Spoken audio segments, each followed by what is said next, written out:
Thank you for tuning in to Zim News Beat TV.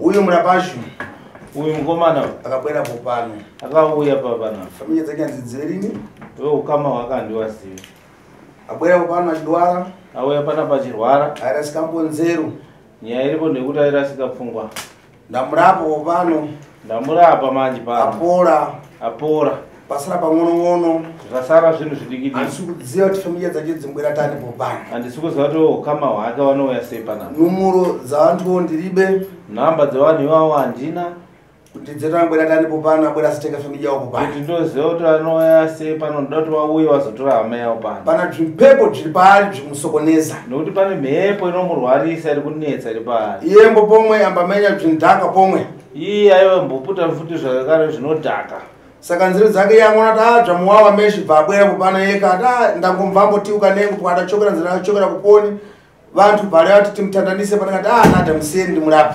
ndakangoona auya panapa asi akangouya akangoti ndauya kuti ndibatsire ndasekuru kanengo ndakazoti sekuru kanengo ariko anogona kundibatsira ukareva naye aireva mbodzvakembo uchitaura so anogona kutaura achienda nekwake udzireni zvakuda zvichadidi ndora arapasha kuti nada akomana akazoti mukomana ari kurwara paseni mankwara mupe mushonga ite zvapora aura zvakumveka manje izvozvo kana mukataura naye izvo zvanogona kutaurirai zvinonzwika chaizvo ndakuda zvabwinobwino rai vakutaura zvakanaka uri tani murapashu mukomana wakadi unkara kuponi wewe unogara kupi mudzukuru wangu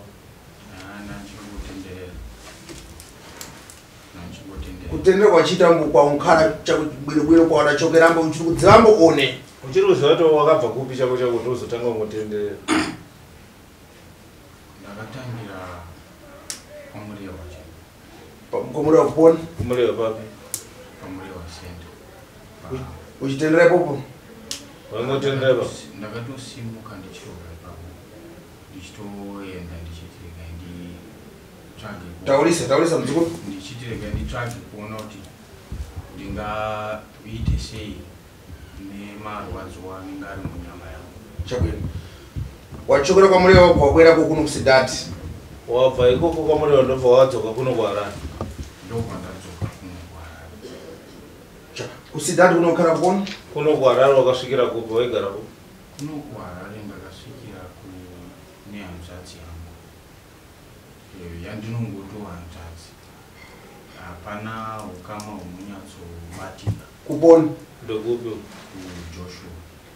Joshua iri kupona Joshua iri kusati iri kudhuze nekukangusu wafika kumweko chii chakazoitika wasvika ikoko ndasvika ikoko ndakagarawo kwekanguva kadikidiki ndinayo ndaizama kutsvaga kuti ndingakwanise kuita zvii iwo paiwo vari kupona baba wako ari kupi baba vangu inini vari kugrindel ndokwankara ndokwanogara pamui paumbadziva pamba unopaziva pamba ndinopaziva chakautasa kubwere uenda kakara papa yako chani kochichatasa kuti uenda unogara kumba kwababa ndakanga ndatambudzika kwenguva yakareba uri pamui papai uri pamusha pababa ndiri kwamureva nekuti baba ndiwo akandipa musha wekwamureva chabwino chokwadi saka ndine pandakatomboenda kuriya vachida kuzama kundibatsira asi kuri yako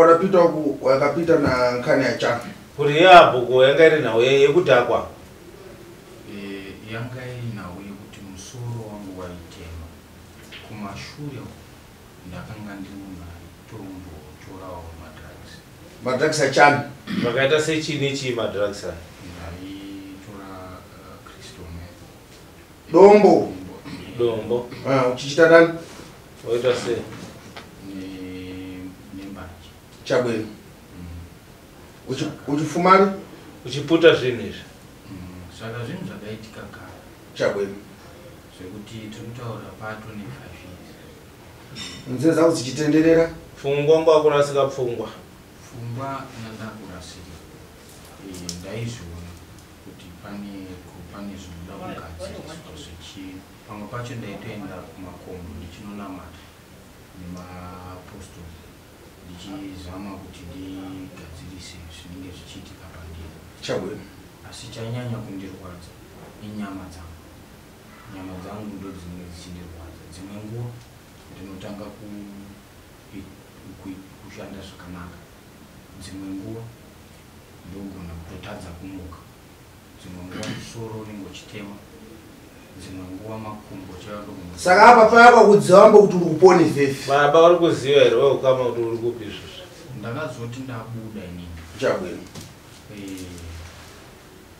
Ndanga ndisinganyanyi kuda kuti nditaure navo nekuti pandakambotaura navo ndichizama kuti ndibatsirike handina kusvika pakubatsirika. Situation yangu inoratidza kuti yakatozowedzera kutoita dambudziko nekuti pandasati ndaenda rehabo kwacho ndenditoriwo kutoti ndaitozvienderawo panhu pangu ndichigarawo panhu pangu kunyange zvinhu zvaindinetsa ndaitoraramawo zvinokwanisa kubatika.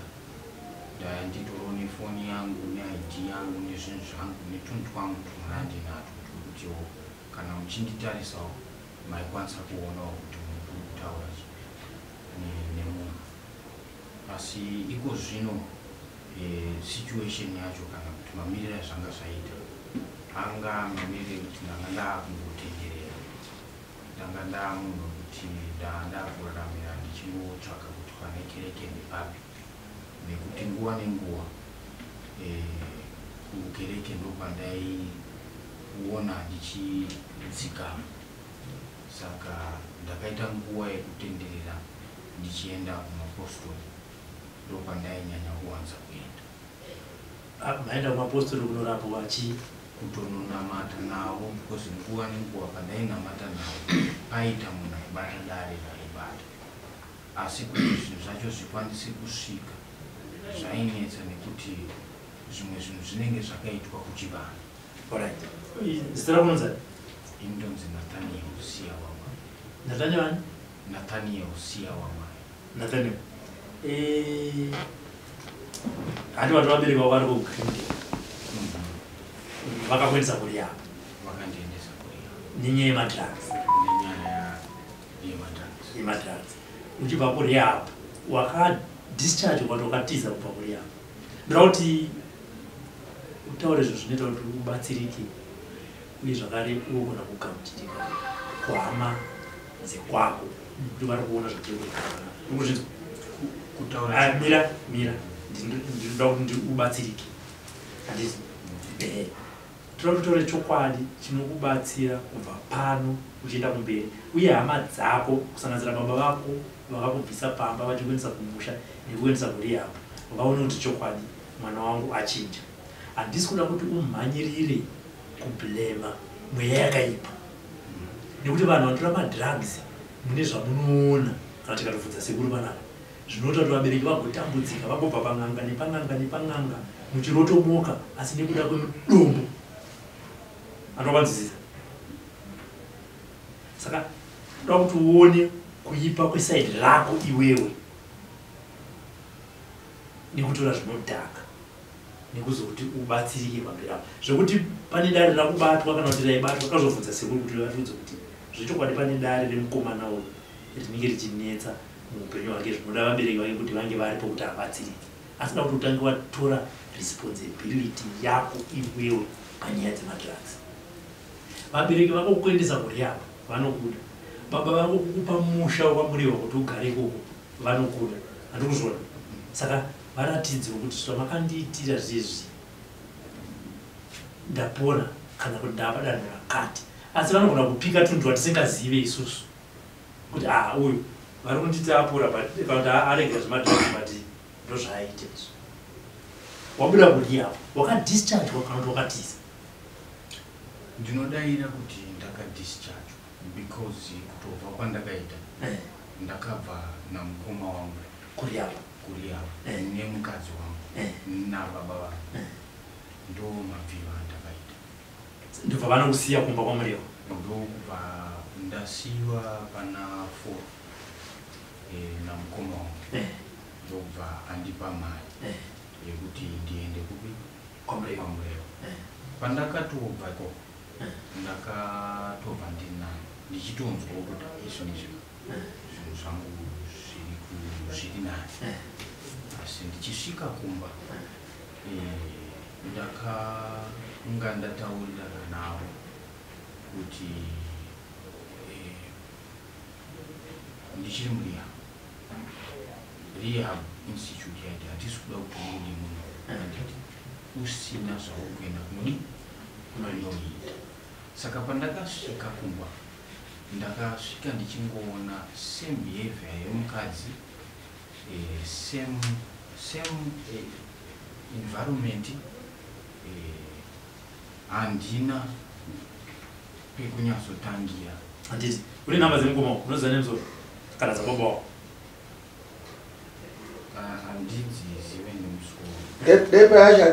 Deakati pasa numero dzacho detakafonera familia Detakatovafonera abereki vacho. saka tiribe tongokhala naye so. Saka nhamba dzacho manje hapana. Angoreva kuti payanga na business mtown Sidado. Ngotaura kuti tine mabuilding ari mutown umu. Ndozvangoreva basi. Ndo zvinhu zvaangotaura mukomana. Handiti pane matoda kuti ndibvunze imimi semunhu. Mukomana achitaura anoti upenyu hwake hwakanga hwako huri namata nevanhu vekukereke nekuda kwedambudziko rainaro. Muchitarisa imi pazvinhu zviri nda kuti mupatsanure nyaya yemadrugs nedambudziko rainaro pakamira sei ipapo setu? Madrugs aripo. Madrugs aishuwa akabvunza. Mweya wakaipa uripo pomwe. Mweya wakaipa. Mfuna abereki vacho tabwera. Abereki vacho ngaauye. Tikasempepo iri apa. Tikadzise mhepo iri papa. Handiti Madrugs aripo. Mbanje Mweya uripo pomwe. Mweya wakashata uripo. Popano padabwera adabwera achirwara sine zvekuti aifana kutofundiseri popano. Akava achirwara mukomana zvekuti aifanira kusvika chifo. Asi ine ndangotambira. Saka ndakangotambira. Kuti mutandanise kuti choka popano Ndada kuti mutandanise pandakangotaiwa. Murape apore kana afiseni mpandisa mangiwa kuti no muntu abwera sofu. Murape apore kana akafa ndozongosungiwa hangu kuti ndakamuchengeterera. saka pakuti vabereki vayo kuti kana abwera chingabwera mutenge. Abereki vacho ngaauye amutore. Handiti uye kana vachitawo kana vachitenda achitendambo pakutandizwambo tochosa mpepo iri pari bosine mbabvu yache na musana wacho zvimukakata meshi ngaauye panapo kana vachitenda. Ukoona ngani uchitika bwino zvamusoro zvakutendera musoro zvamara izvo asi nkani asara musana wache na mbabvu zvasara pamusana nembabvu ndo zvinhu zvasara. tsada racho ruda vabereki funa abereki vacho abwere kana famili yadzo dziripombo kumuiko kudzikuonambo kana wewe ukama wari kuona ngaabwere ngauye naye popano.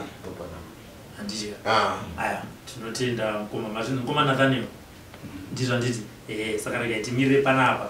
Chikuru ndechekuti vabereki venyu kana vachikuonai kana hama dzenyu dzichikuonai nhamba dzangu idzo dziripo nhamba dzewasekuru kanengo idzo zvakare tikudzisai pavapo ngavafone vauye pano vanotsanangurirwa dare rezvekunetsa mukati meupenyu hwenyu. Handiti imimi muchirwisawo dambudziko renyu rekuputa zvinoita sei zvinodhaka pano parehab futi.